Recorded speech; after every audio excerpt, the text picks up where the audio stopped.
What have you learned about friendship?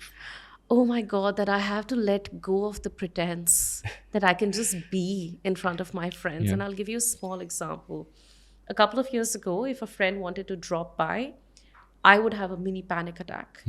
I would want to make sure that my house is spotless, everything is in place, everything from what I'm cooking to the way the rug is, everything.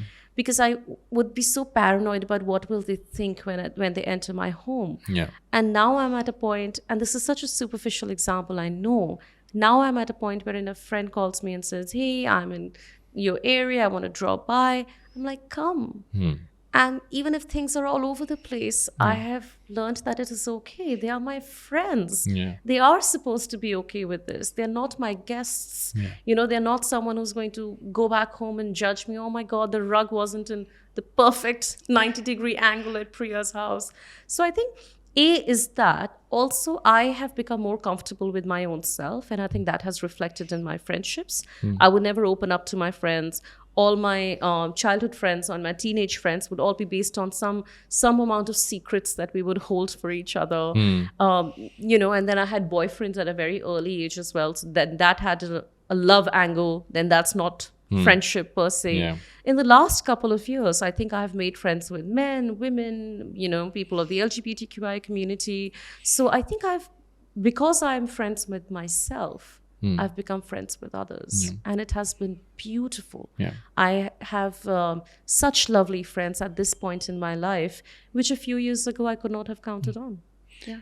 It's also about trust, right? Yes. And I feel at some point we're a lot more open and we're a lot more relaxed about this stuff when you genuinely have, you feel like it's a safe space and you feel Yeah. like you can trust.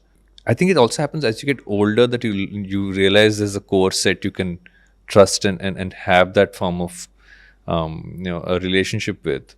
But when you're younger, the worry is just judgment and everything else. Absolutely. And, especially when you are one of those overthinking kids, you're Yeah. constantly thinking about, what are they thinking of me? Do they really want to be my friend? That Yeah. whole idea as well. But yes, as you grow older, you tend to start looking at your friends as a comfort space or as a safe space Yeah. rather than as a place of judgment or competition or rivalry.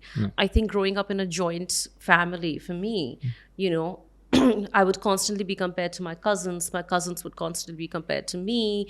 Then, my best friend's parents would compare her to me. My parents would compare me to my best friend. So I think growing up, the idea of competitiveness was also so big in my head, because I was always an overachieving kid, that it never allowed me to truly make friends.